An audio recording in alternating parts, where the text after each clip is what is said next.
This fascination with the Gospel of Thomas. Yeah, did you bring it up with Jordan Peterson? And even he kind of rebuked you pretty sternly there with regards to why Gnosticism is not good. Through the resurrection of Jesus, we're saved. A lot of Gnostic Gospels don't even mention the resurrection, which is at least fascinating. Why were there early Christian communities that didn't care about the resurrection? Ruslan. My response to you with the Gospel of Thomas, I'm not sure if you saw, that was actually Wes chimed in and gave a reason for why the Gospel of Thomas is not... I did see that, yeah. Okay.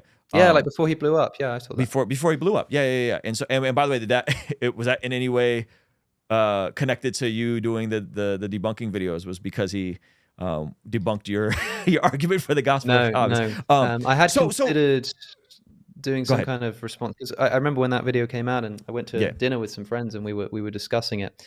And what is this fascination with the Gospel of Thomas? Like what I'm is fascinated with it because I'm fascinated in Gospels. I'm fascinated in ancient texts. I think that I'm fascinated in the Isaiah scroll. I'm fascinated in the Iliad. I'm fascinated not so much by the Iliad. I haven't read it, but I have read some of the, a good chunk of the Odyssey, and I'm less interested in it. But it's all on a varying scale. I'm more interested in the canonical Gospels than I am in Thomas, for example. Okay. But I'm more interested in Thomas than the average Christian is. I mean, it's just the problem is, what happens is I make a podcast where I say the Gospel of Thomas is really interesting. Check it out. And people go, "Oh, Alex, it's not part of the canon, blah, blah, blah." And I'm like, well, yeah, I know that. But hey, there are some interesting arguments to consider. And then people say, "Oh, why are you trying to increase the legitimacy?" It's like, well, because I'm not saying it's legitimate. I'm just saying that it might be legitimate than oftentimes Christians give it credit for. That's not to say it is legitimate. It just is oftentimes sort of dismissed way too out of hand. And then suddenly you're obsessed with the Gospel of Thomas. It's like, I think I've made, one podcast episode on it? Ever, I think? Well, no, you made a couple podcasts, but I feel like you bring it up a good amount. Yeah, did you bring it up with Jordan Peterson? And even he in his conversation, I brought up Gnosticism with Jordan Peterson. We brought up Gnosticism, and he kind of rebuked you pretty sternly there with regards to why Gnosticism is not good. And so I'm not sure if you're fascinated with Gnosticism or if you... Yeah, I'm definitely fascinated by Gnosticism. You are fascinated by Gnosticism. Gnosticism is a fascinating early Christian movement that... I have a massive update for you. I'm sure by this point, you've heard about the Blessed God Summit happening March 27th, 28th, 29th here in beautiful Carlsbad, California. But we've heard your requests. We've conceded to your demand. There are virtual tickets that are now available for the Blessed God Summit, so you can access it from anywhere in the world, as well as access to the replays. And for those of you guys that are looking for something extra, we're also offering a virtual ticket and an exclusive Bless God Summit merch bundle. There's some amazing art and some exclusive pieces done by our friend Josh Nadeau from Sword and Pencil that you have to check out. So join us online for the virtual event and experience some sessions from my favorite podcasters, pastors, and performers. We have a stacked lineup. I'm talking about Preston Perry, Dr. Sean McDowell, Inspiring Philosophy. What do you mean? Lila Rose, Alan Parr and his wife Jen Parr. We even have Nate Sala from Wise Disciple, Gavin Ortland, David Wood, Avery from God Logic Apologetics. And on the pastoral side, we have my friend Daniel Golding, Pastor Ed Newton from CBC in San Antonio, and my personal pastor from Rhythm Church, Pastor Jeff Moores and his wife Erin Moores. You won't want to miss out from amazing performances from America's Got Talent winner Dustin Savella, Billboard charting hip-hop artist John Keith and Miles Minnick, and as seen on Jordan Peterson's We Who Wrestle with God tour, Dirt Poor Robbins. And we're still finalizing a few more speakers. So head over to blessgod.shop, get your virtual ticket now, and you can get yourself a bundle with some of the exclusive merch as well. I'll see you over there, all right? Peace. One of the things that really interests me is the extent to which it is sort of present in the Gospel of John, either as John being influenced by Gnostic ideas or as a polemic against proto-Gnostic ideas. I would say a polemic against. Yeah. It's incredibly interesting, but it sort of depends, because a lot of Gnostics sort of think that the prologue of John is a quite Gnostic friendly idea of the person of Jesus. And so there's a lot of interesting conversations to have about John in that regard in particular. Of course, I think it's fascinating. Jordan Peterson, unfortunately, I don't think did rebuke me. I've heard you made that claim a few times as well. I think he did. The point that, so what is it that he said in response? Well, I think this idea that Gnosticism presents that the material is bad, the physical is bad, and the spiritual is good, and I mean, maybe rebuked you is strong, but he definitely redirected that notion and said, no, that's It's strong. Gnosticism, It's this not. is bad. I don't think it's just too strong. I think it's a misstating of the case, because what happened was Jordan Peterson is saying that it's sort of implying to me that he doesn't care about the physicality of the resurrection. Uh-huh. He's more into Jungian Right. archetypes and stuff, at least at that point And in you the said that's conversation. like And I Gnosticism. pointed out to him that like that's kind of what the Gnostics do. They don't care about the resurrection. He says, well, my problem with the Gnostics is that they don't like the material world. Right. That's not a Right. rebuke. That is just a stating of what the Gnostic position is and saying that he Okay. doesn't like it. He didn't say why that's wrong. He didn't give any philosophical argument as to why we should think that the material world. Why do you think that's wrong? Didn't even profess towards that.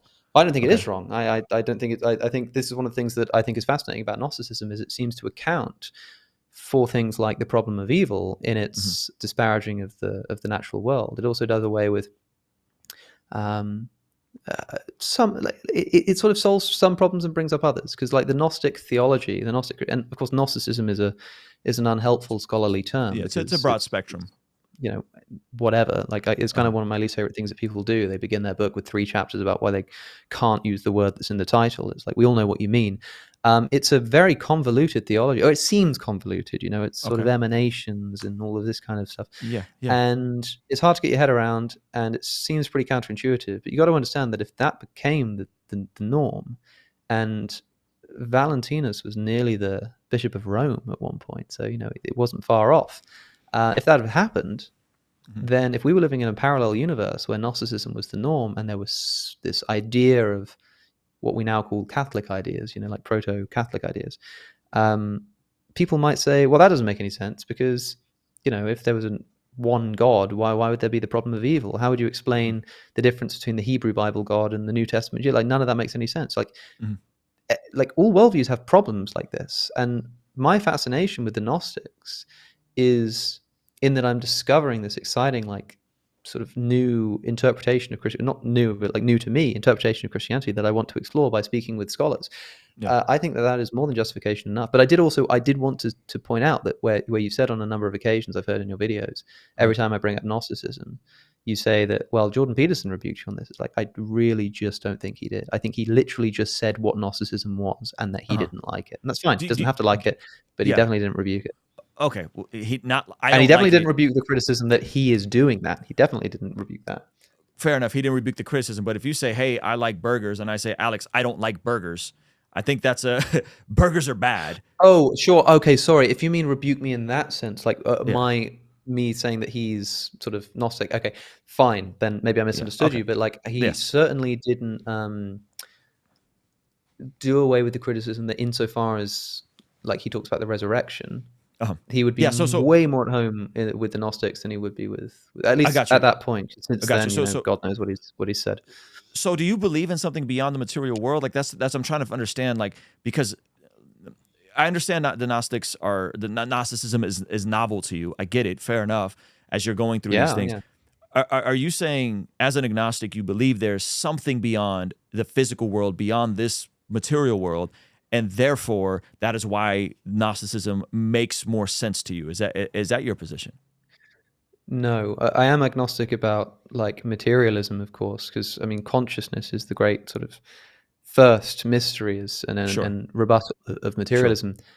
No, the thing that Gnosticism does is it has a different understanding about what's important about Jesus.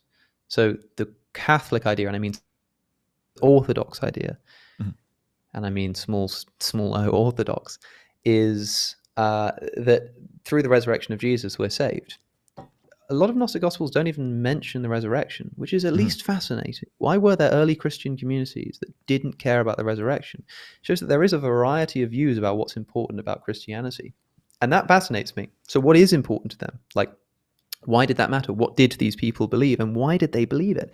And then it's like, how much of a departure is that? Not from like Orthodox Christian doctrine, but from like the canonical New Testament, for example. Like, how much do they run against each other? And that is a really interesting exercise. Yeah, in the same way that Go ahead. I'm sorry.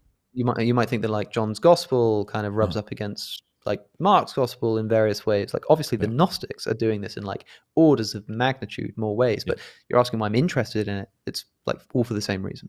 Got it. Okay, so I think why it runs contrary is in the story of the incarnation. If the physical and the material world is bad and the spiritual world is good, Jesus defies that by being God who comes in the physical to deal with humanity's mess, to give the example of a moral teacher and a moral life, and then also die for our sins. So I think like the entire incarnation story is why the Gnostics run in stark contrast with the teachings of the Bible. And I would say that's one of the reasons. Maybe Jordan Peterson didn't have the words to articulate that, but I would say that's one of the reasons why he was apprehensive to it. Because when we start getting into the physical world as bad, well, the incarnation story completely defies that. God stepping into the physical world, the Messiah, the God-man coming into the physical world. So you see how, as a Christian who believes in the literal incarnation, why it would be such a stark contrast, not to mention the issues with the dating and it coming much later. Hey, thank you so much for checking out the video. Please be sure to comment below and subscribe and all that good stuff. And check out this other video that YouTube seems to be recommending just for you. Let me know if they nailed it. All right, I'll see you over there. Peace.